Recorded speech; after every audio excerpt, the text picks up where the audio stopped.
Yo, what's going on, y'all? What's going on? Welcome back to another video. Welcome back to another episode. First of all, ain't no first of all, let's get into it. So, what we're gonna discuss today is we're gonna talk a little bit about NBA free agency. Um, Everything's get started, get ramped up.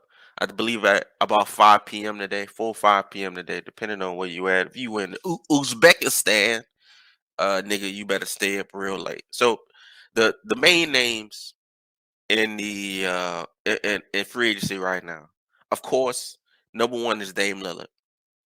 Number two is James Harden, and I'm saying free agency. Dame Harden, Dame Lillard is not a free agent, but you know, with all this trade and with the trades and everything that go on, he's the number one name to be discussed. So we're gonna discuss him for here. I've discussed him in the past and why I don't think it's a bad idea to stay.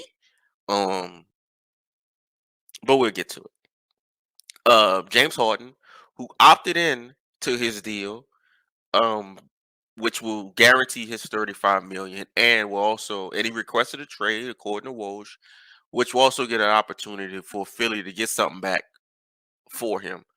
Um, they won't be like an OKC, and I mean that with Durant, where they just let him walk instead of dealing his ass. Uh, we've seen how flip floppy and flim flammy Harden is in general, so I'm glad that they want to get something from him. Harrison Barnes, we're going to talk about him a little bit. The Kings re-signed him. Nice deal. I think like 54 million, however it is. Yada yada yada. We'll talk about why I think they did that. And we'll discuss the Pelicans. So let's talk about Dame first, right? So Dame has been in the news, in the news for like it's like every day, right? Every hour, every day. People want to know what's going on. Pretty much, it's been like 2 3 weeks since the finals ended.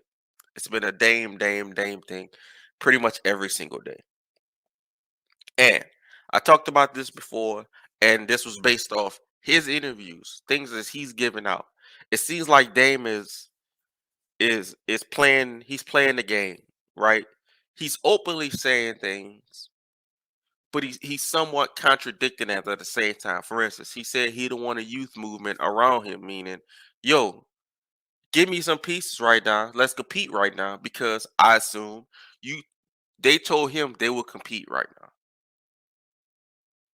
right? Now, obviously, this is a contradiction because they traded CJ McCollum. It's going on like 3 years now. CJ McCollum, Dame Lillard were the backcourt. I would say they were at least the second or third best backcourt in the NBA over the last 10 years, easily. Second or third. They will probably be second on most people's list. I would say third just because I can't think of another backcourt. We know who the number one backcourt is. That's Stephen Clay.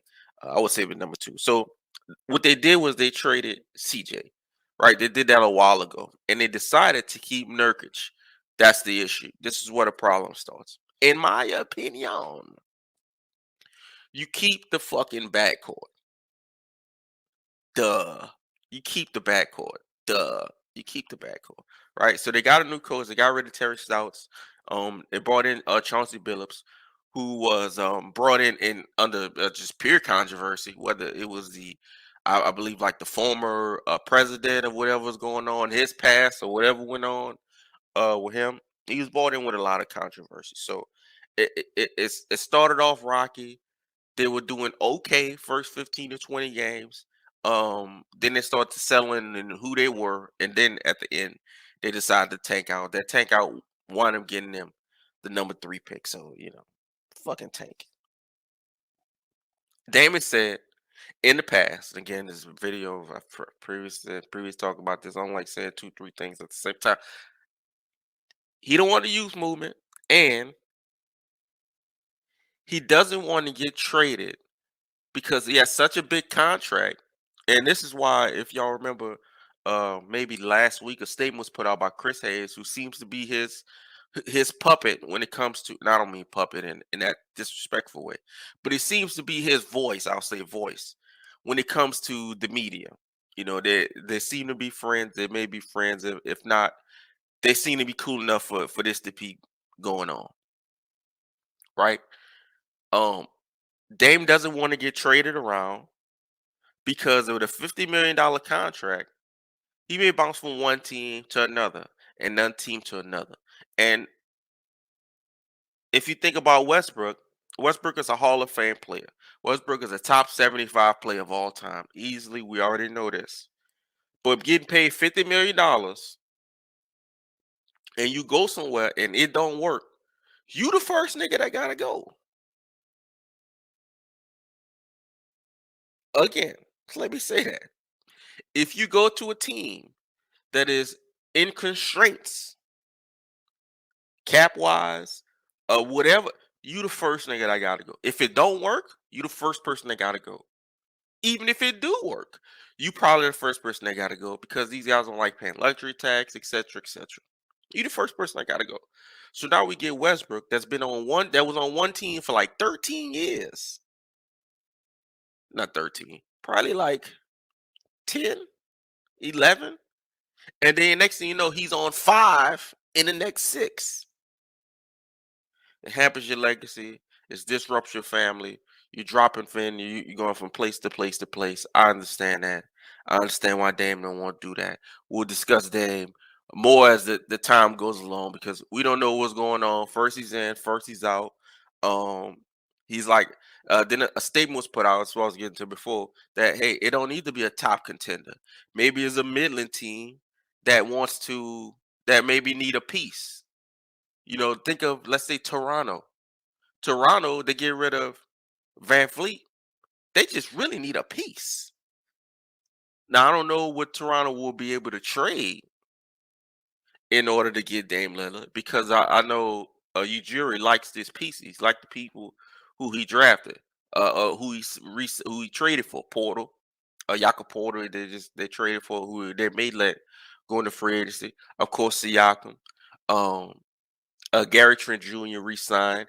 They still got Scotty Barnes there. They still got OG Anunoby, who's been in a lot of trade talks. But um,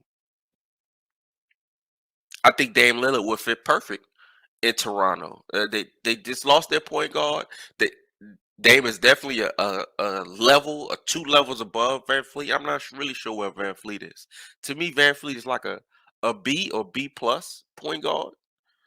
Dame is definitely an A plus point guard. So maybe he's 1 level or 2 levels because I do think if Van Fleet is a B plus, there are A level point guards. So I'll say 2 levels. A level point guard to me is um De'Aaron Fox.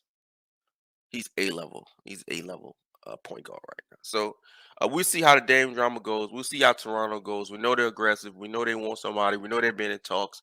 OG Anunoby has been in trade talks for like 8 months now. We'll see how that go. James Harden. Now James Harden. Um, let's get a slight history lesson, slight history bump on James Harden, right? So James Harden, okay, he started off with OKC. All right. They traded him out of OKC for Kelvin Martin, one of the worst draft picks of all time.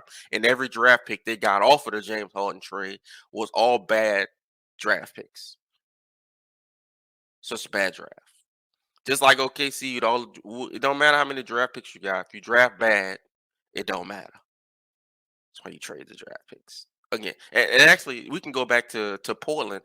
If Portland, this is how if Portland wanted to refresh their franchise right now, and I mean refresh as far as putting veteran talent around Dame to at least get to the playoffs, they have Scoot Henderson to do that. Maybe they won't. They just drafted him.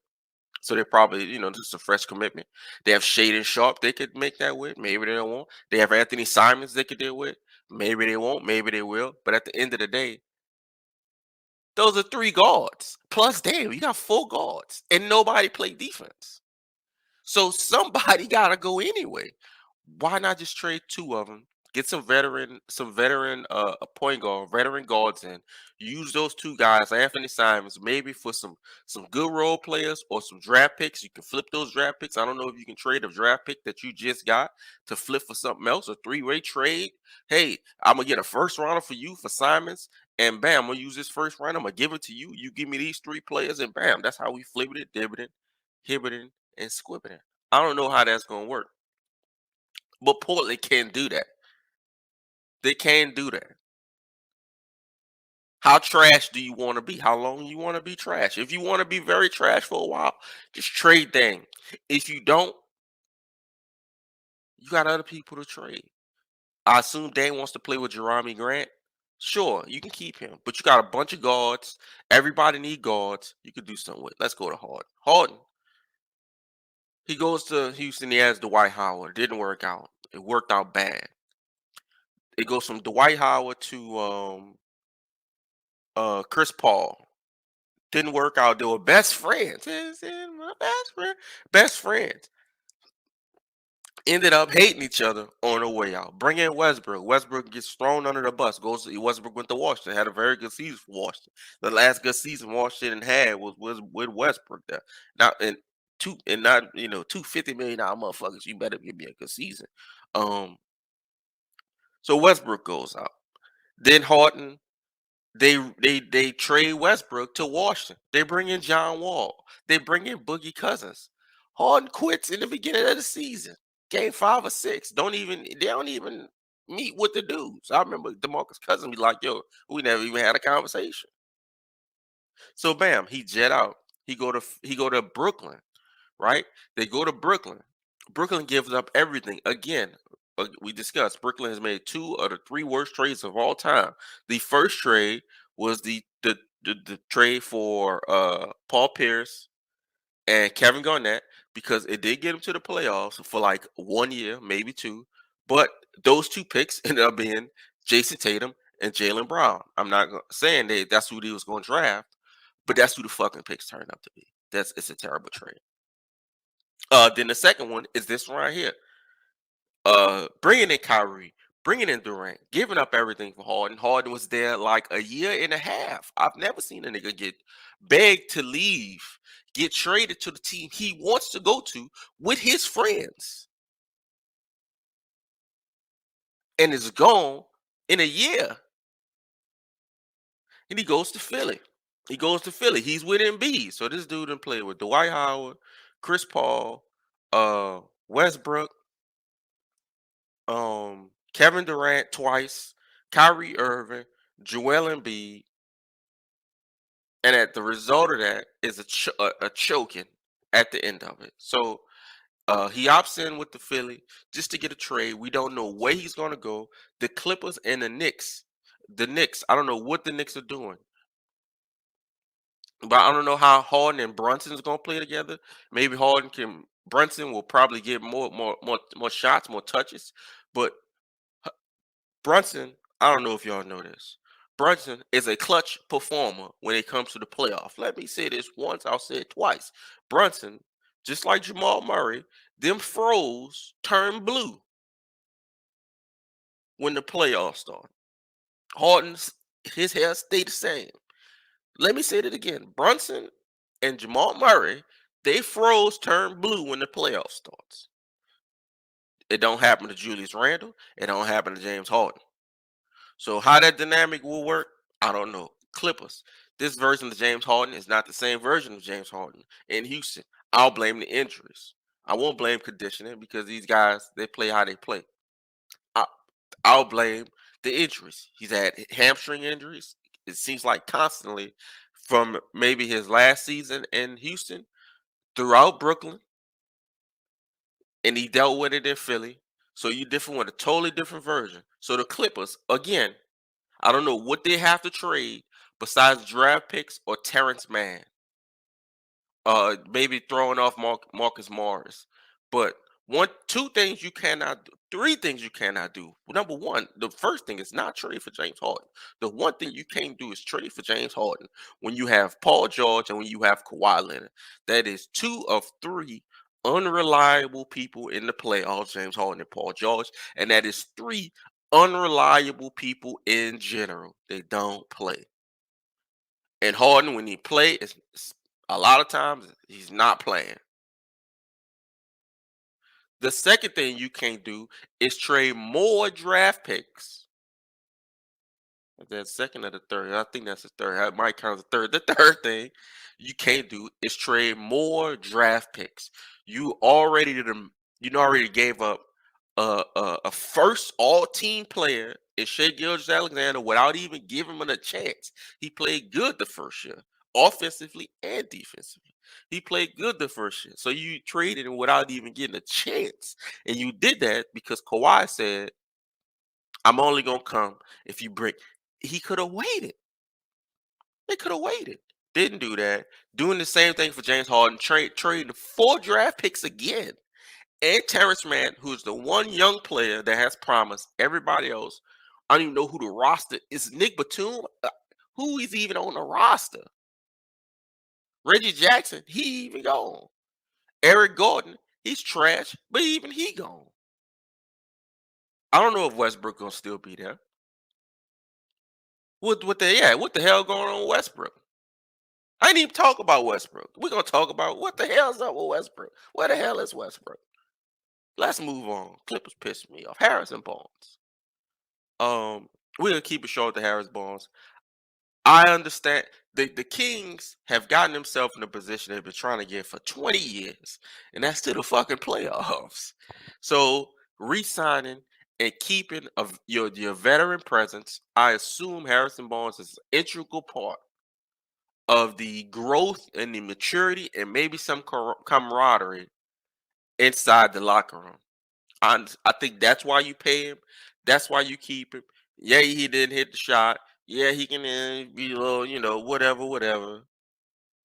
But if you want to stay the course, I understand why Sacramento did that. And speaking of, I understand why people did something. I don't understand how the Pelicans can stay quiet all season long. 2 years, no free agents, one trade for Jason Richardson. No, ain't Jason Richardson. That's the nigga who won the dunk contest. Whoever this nigga from the Spurs is, he didn't do nothing. He wasn't doing nothing for the Spurs. He wasn't doing nothing the year before that, or the year before that, or the year before that. And the only news I see about the Pelicans signing anybody was re-signing Garrett Temple. WHO ?